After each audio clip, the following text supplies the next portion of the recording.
this sounds great, Dad. But by focusing on the 3 rings of my life, it's going to give me more things to do, not less. That's true. There's never a shortage of acts for the circus either. You have to decide which acts to include and define the lineup of those acts. Normally, we don't allow new acts without reviewing them outside the performance.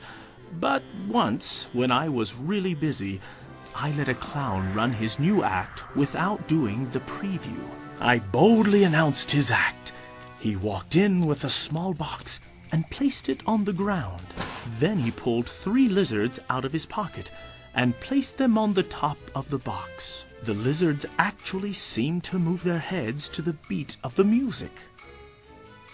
It was kind of cute, up close, but to the audience 100 feet away, they had no idea what was happening. That was the first and last performance of the Dancing Lizards.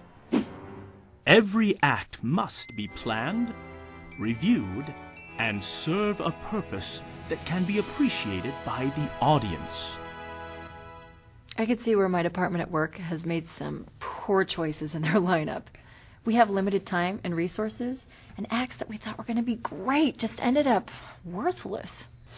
Usually the challenge is not choosing between good and bad acts, but choosing between 2 or 3 good ones. That's a good point. There are a ton of good acts I could focus on. You have to choose not only which acts to bring in, but when to bring them in.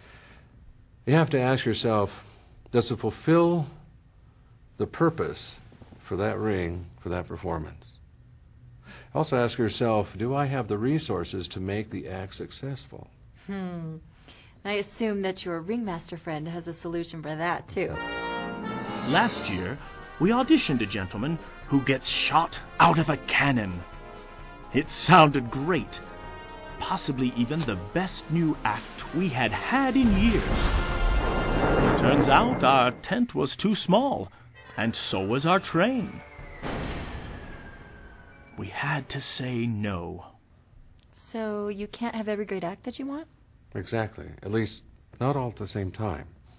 When you attempt too much at once, you're juggling elephants again. You have to make a choice. A few years later, Victor Circus started adding bigger and better acts on a larger tent. Circumstances change. Performers retire and leave. The circus may introduce a new theme.